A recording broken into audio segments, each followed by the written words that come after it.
Hello and welcome to another episode of Earth911's Sustainability in Your Ear. I'm Mitch Ratcliffe and we're back with another innovator interview. This time we're going to talk about how to fix recycling because, the recycling system in the United States needs an upgrade. And our guest today, Ryan Smith, founded Recyclops to restore recycling collection in more than 100 communities that had to end their recycling programs due to the pandemic. The Orem, Utah-based company has launched recycling pickup services in 30 cities over the past year, and they aim to add 3 new cities every month. Recyclops uses a gig economy approach.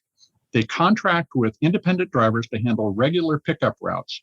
It's an Uber-like model in which people can earn extra income while helping those in their communities recycle. Recyclops has programs running in 16 states, and you can learn more at recyclops.com. That's spelled RECYCLOPS.com, recyclops.com. Welcome to the show, Ryan. How are you today? I'm doing great. Great to be on here. Well, thank you for joining us and spending some time to talk about this. So first, just tell me, what does the Recyclops process work like for the customer? What does the pickup involve, and what kind of container does the customer need in order to have that pickup done? Yeah, so it's very similar to a traditional curbside pickup from a consumer perspective, at least at first glance, where you sign up for the pickups, you sign up online typically, and then from there you're on a scheduled pickup. So we have pickups, every week or every other week on a set day, and you put your recycling out in the morning. It gets picked up during the day, and one thing that is unique is all of the recycling needs to be bagged, which in many recycling programs that's a big no-no. But for us, it's a must. So you bag your recycling, and you can put those bags into a container. Or you cannot. We have some communities where we have containers across the whole community. We have some communities where they just prefer to put bags out on the curb. So when you say bags, do you mean plastic bags? Yeah, I'm talking about plastic bags, traditional plastic bags. And so they do need to prepare the recycling differently than a municipal program, but it's just put it in the bag. And in a sense, you're doing a single stream recycling. So you can put all of the materials that are recyclable in the bag? Yeah, so it's really similar to a program like New York City. A couple differences, but essentially cardboard goes to the side. We in New York, it's kind of all your cardboard. For us, it's really just the big stuff, the stuff that doesn't fit well in a bag. And then everything else is bagged and put to the side. And so we have the flattened cardboard and then everything else. And then we do, in most communities, almost all communities, we accept glass. And we do keep glass separate. Glass causes a ton of problems when it gets mixed with other recycling. And so we say, hey, we want to optimize for proper recycling. And so we keep glass separate. So what happens to the materials after you collect it? And do you report back to customers whether or not it was successfully recycled? Yeah, so the material is taken to an aggregation point where we aggregate it. And then from there, it's transported to a material recovery facility where it is presumably recycled, right? At that point, we don't have complete control over the actions of others, but what we can control is keeping our recycling really clean. So we found that traditional municipal programs that I've seen have anywhere from 18 to 40% contamination. So 18 to 40% of what goes in ends up in a landfill. We see about 5 to 8% contamination. So significantly better. There's a handful of reasons why, but we're able to keep a lot more material out of the landfill. And then one of the things that is really important to us is just transparency. We want to be really transparent with our customers and communicate to them what is and isn't being recycled, where we're having issues, to try and ensure that what we take ends up being recycled. So that's a really interesting point, the feedback that you're giving about what is and isn't being recycled. And Earth911 did try something like this in 2019 near Seattle. And we went Issaquah, Washington, an affluent bedroom community. And we provided 5 bins and let people sort the material into each of the bins. The 5th bin was the one that was, I think this should be recyclable, but I don't know. And what our drivers did was provide feedback. And 2 things happened. One is the quality of the recycling improved dramatically because people were aware of how they needed to prepare it. The other was that it got people enthusiastic about their improvement, and they started sharing it with their neighbors. Now, this happened right before the pandemic, and we didn't pursue that business, but it's great to see you doing it. As you think about that feedback and going forward, do you coach your customers to improve their recycling? And do you also anticipate starting to collect more diverse materials because you have the ability to sort more carefully potentially than a regular recycling system? Yeah. So there is definitely the intent to be proactive with customers. I think at this point we are still perfecting that. So I don't think that we've completely nailed it, but we're making steps on our way there. And I feel confident that in the next couple of years that feedback loop will be a lot tighter than it is today. And it's much tighter today than it is with a traditional, recycling program. There's no feedback. Not at all. No. Yeah. With us, there is feedback, which I think is a huge improvement, but I'm not satisfied with the level of feedback yet. I think that we can continue to improve on that. And we will. And now you describe yourself as a technology-driven company. Are you using an app to do the scheduling and to provide feedback, or are there other logistical capabilities that you're managing using tech? Yeah. So one thing we haven't touched on is that, we're an app-based company. We're, similar to an Uber or a DoorDash. We make all of this work by using independent contractor drivers. Mm-hmm. And so, imagine someone coming to your house in a SUV or a pickup truck or a sedan and grabbing your bags of recycling and putting them in their vehicle. And so it's, it has a few things that are really unique about that. One, it's just kind of different than what you see in most areas, but has some really positive impact. One of those is the carbon footprint. Based on our calculations, we emit 5 to 7 times less CO2 per household than a traditional garbage truck would. Additionally, we're doing something like 40x less road damage. Because road damage is exponential based on weight. Sure. And then, you mentioned earlier, our ability to be pick up different streams.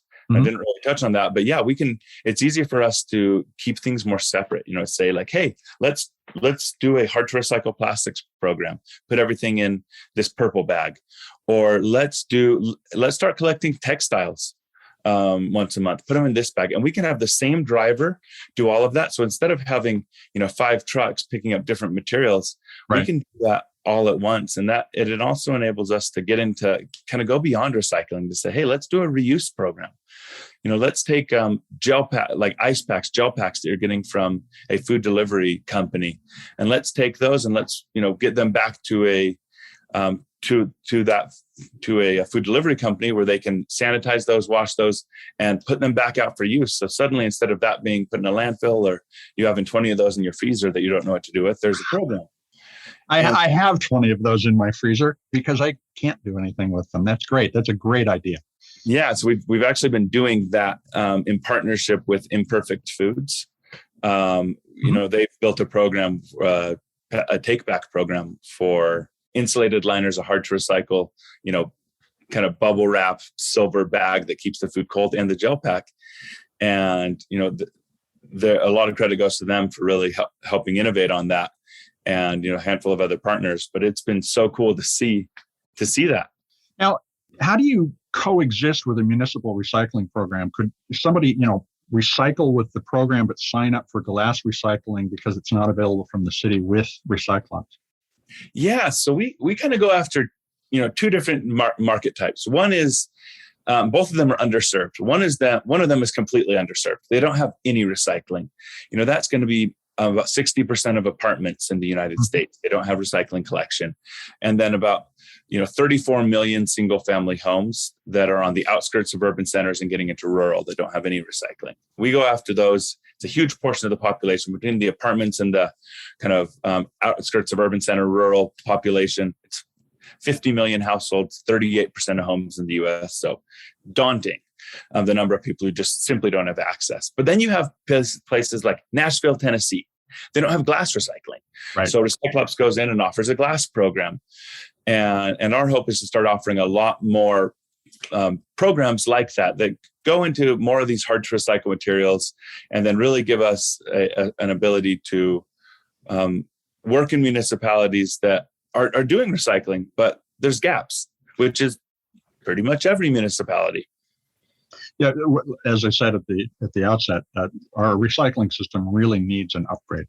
And so, how much does this cost? And obviously, it sounds like there's a scale because you're doing very limited to very extensive recycling. So, tell us about the pricing. Yeah, so the lowest price point is $12 a month, and then our average customer is paying $16. So, what's the difference between the lowest and the average? What are they getting for that $16? That's different. Yeah, so looking at looking at what's across the board available, and we're doing several pilots with different programs that have different,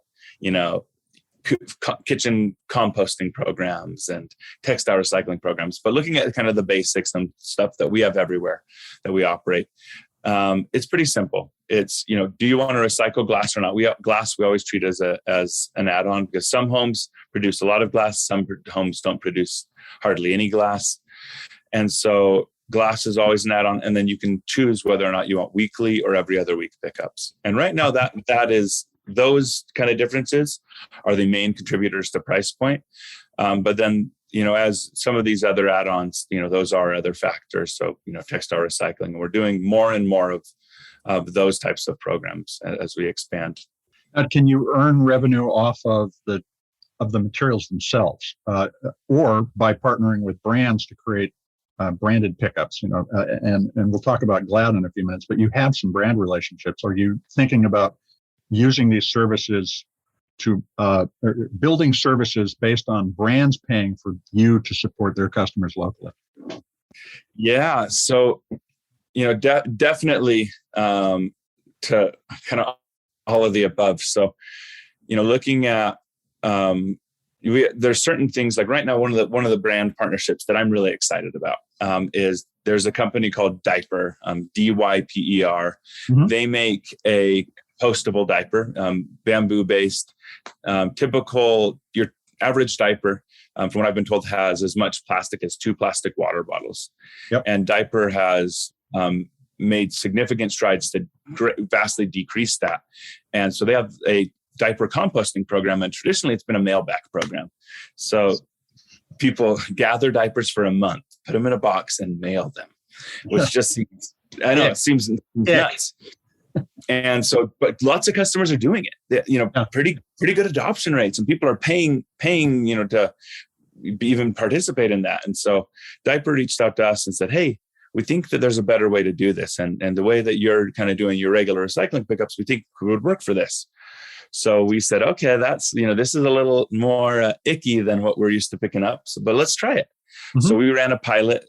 I'm based in Salt Lake. We said, hey, let's run a pilot in Salt Lake. I wanted to be the first one to do these pickups, because it's like, I'm not going to ask anyone else to pick up dirty diapers unless I know what I'm asking them to do. And I went out and did it. And I was shocked at how not gross or not bad it was. The smell really had kind of dissipated. It wasn't really an issue. And so we've been running this pilot, and it's been really successful. So now we're picking up diapers, and we're working on expanding that program nationwide. And so it's kind of crazy thing. You mentioned the fact that apartments don't have recycling service because those require a commercial contract. It's not covered by the municipal programs in many cases. You're also considering doing business recycling, which is usually the responsibility either of the landlord or the business itself to contract with somebody. Yeah. So apartments and businesses, apartments are this funny thing where they're basically like a business, but they're residential. What we found with apartments is there's 2 ways we can approach it. One, we can try and go, work with the landlord and try and work with the management company or the owner or whatever, and get recycling to happen. And that's possible. That's actually but that's a long, complicated process. It is. That's how Recyclops started. That, I started this back in 2013, and that's what we did. And man, I learned a lot. But one of the biggest thing was that it's a long, complicated process, and there's a lot of no's. And the thing that happens there, you get all these no's, but the tenants who live at these apartments, they want this stuff. Yeah. So we found that, hey, we can circumvent that whole thing by going straight to the consumer. It's a little bit more expensive, per household than it would be if we were doing the entire complex. But the people who care, they're happy to pay a couple extra bucks. And so, we found that we can go directly to the consumer, that we can skip the management company. And we've actually done that with businesses as well, where we have some office buildings where there's an office building, business renting office space in a building, and the landlord for the building has decided to not have recycling. But this business, their values and their mission, they say, hey, we want to recycle. And so we're able to go in and meet them where they're at and, actually go up into the office and do recycling collection, almost like janitorial would, and pick up recycling and serve businesses in that way. And we also can do, we do coffee shops and, we do even retail chains and stuff. And we don't use garbage trucks and dumpsters, so we have to do it a little differently, but we're able to make it work.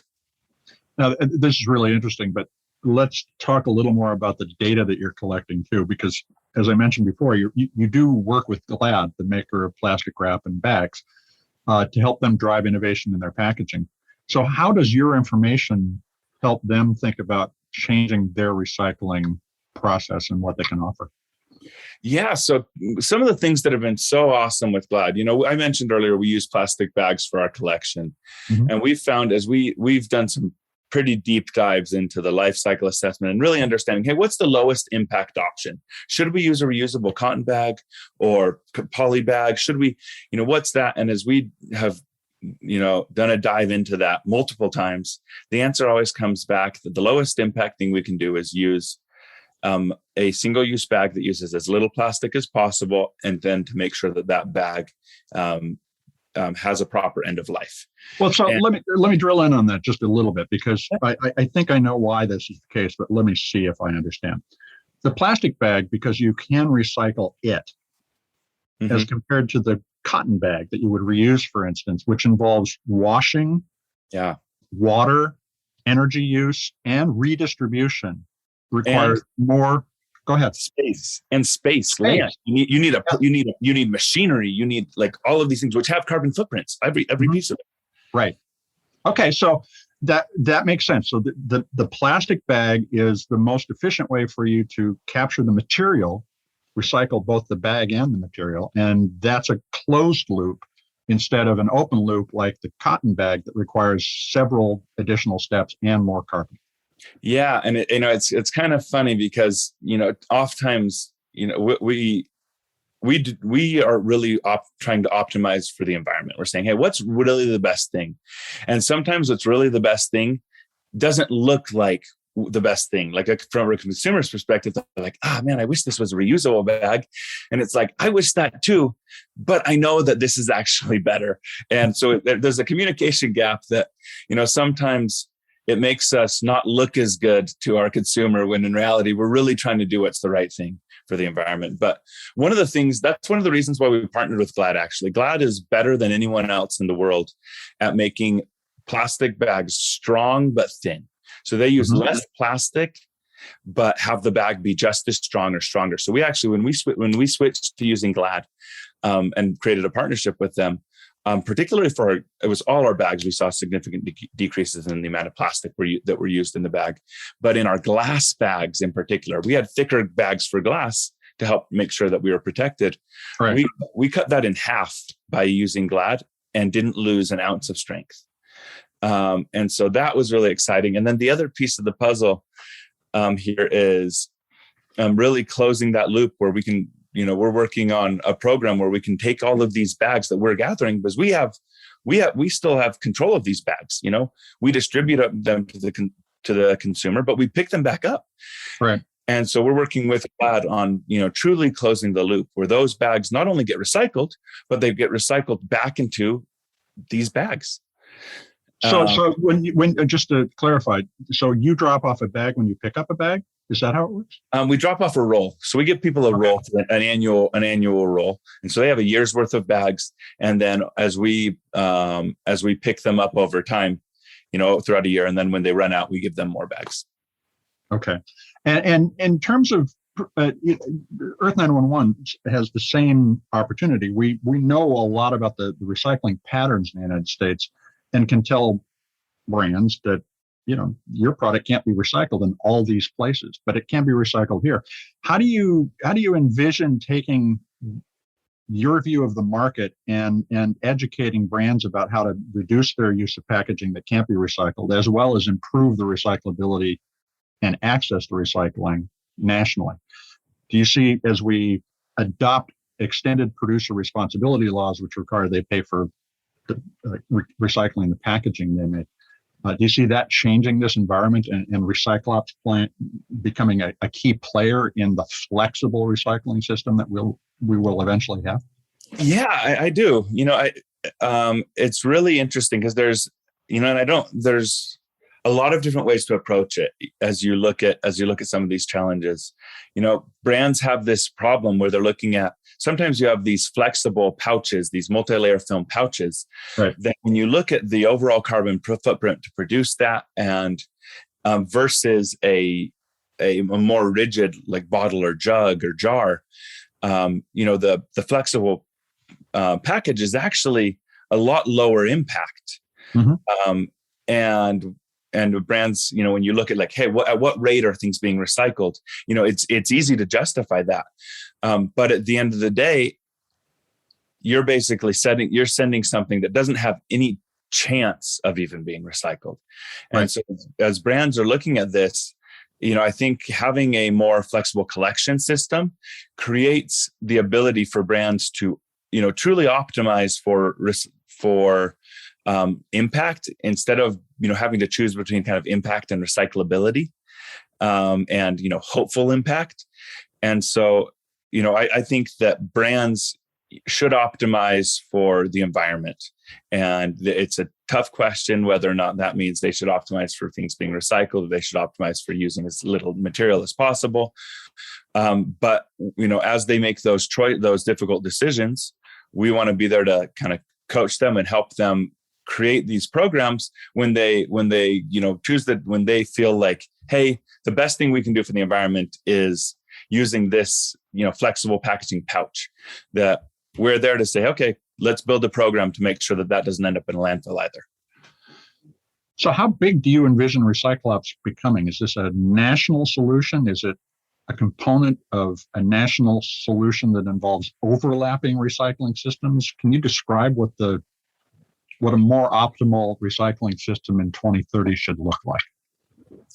Yeah, so I'd say that we have international hopes and dreams. We look at this problem. This is not a problem that's unique to the United States, and we believe that we can and should be a household name in the United States as we continue to expand, and that our goal is to make recycling accessible to everyone and to make it easy, to make it convenient.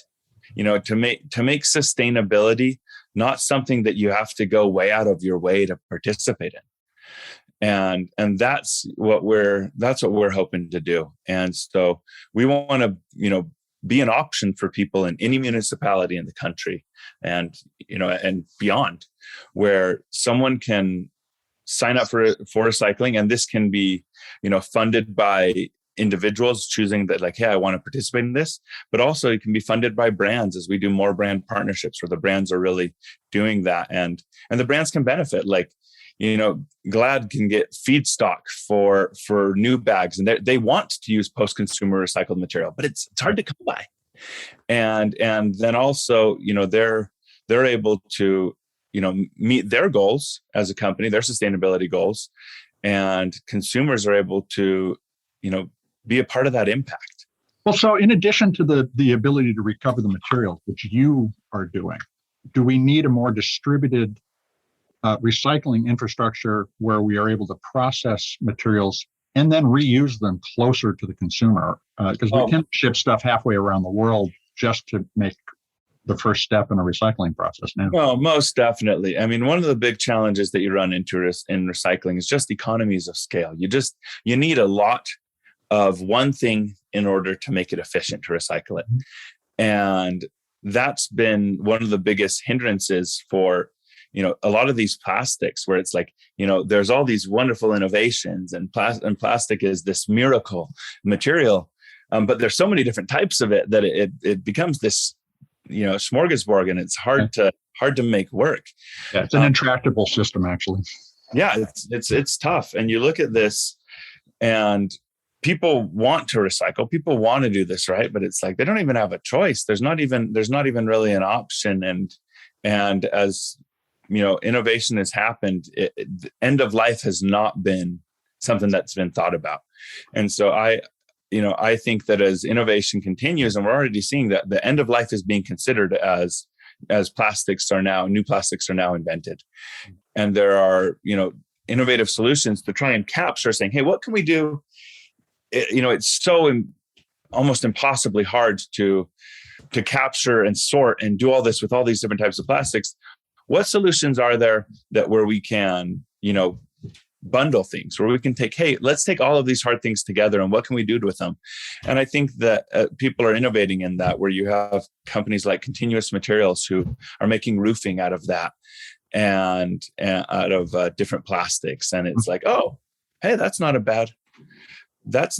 you're thinking past the end of life. Now you're thinking the full circle, and the circle goes, the material goes to different uses at different steps in its circular existence. Yeah. And it's like, I think that, in a perfect world, could everything be fully circular? Yes. I don't know if I don't know if we're on a path that's ever truly going to happen. And so what are the steps that we can take to lengthen the life of these plastics and keep them out of, stop us from burying them in the ground or incinerating them? Like those, as we've done. Yeah. Those aren't good answers. Like, someone said something to me once that really stuck with me. And that was that when you're not recycling or reusing, you're wasting. And we use the word like waste. So like, oh yeah, this is waste. But it's like, we don't think about like, oh, you're wasting. Like you're taking a resource and you're wasting it. Mm-hmm. And that's what trash is. That's what landfills are. Yeah, and it's an expensive resource. We put a lot of money into making it in the first place. We should be stewarding the material so that we don't have to spend as much to make the next generation. No, especially when it's not renewable. Like there's not infinite amounts of oil, and it's like, hey, let's be reasonable here and responsible. Like, come on. Well, so how would our listeners get started with Recyclops service at home? Yeah, so it's pretty simple. You can sign up at recyclops.com, recyclops.com. If we're not in your area, you can request it. We get requests every single day from people who want to bring recycling to their area. Many of those places already have recycling, and they're looking, to enhance their recycling program. A lot of those places don't have anything. Yeah. But yeah, and we're in 16 states, and can you go faster than 3 new cities a month? Yeah, we're actually going quite it ebbs and flows, but we've had periods recently in the last couple months where we've done two cities a week. Mm-hmm. And so we can expand quite rapidly. We've really kind of dialed in on that. In order for us to get started in a community, we need 100 households. If we can get 100 households in almost any community, there are a couple exceptions where we need a little more, but they're pretty rare. But 100 households in basically any community, and we're there. And just to circle off on that, if you're somebody interested in driving for Recyclops, how do they get in touch with you? Yeah, same thing on our website. You can if you go to our website, right there in the resources tab, there's a place to sign up to be a driver.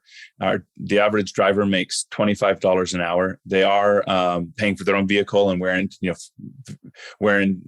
tear and fuel, but they're netting anywhere from $18 to $20 an hour on average. So you can do pretty well, and you're doing well for yourself. You're doing good for the world. It's not a bad gig. So.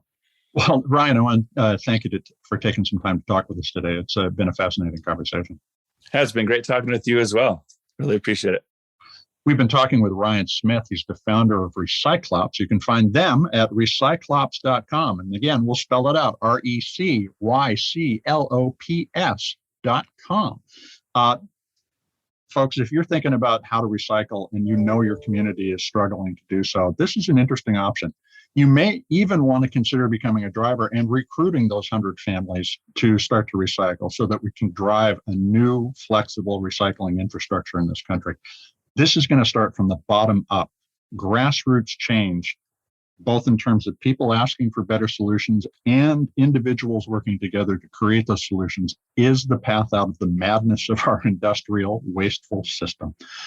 We hope you'll take a few minutes to share this podcast and others from Earth911 with your friends. It'll help us, it'll help you, and it'll help the world. We'll be back with another innovator interview soon. I'm Mitch Ratcliffe, your host. This is Earth911's Sustainability in Your Ear. Let's all take care of ourselves, take care of one another, and take care of this beautiful planet of ours. Have a green day.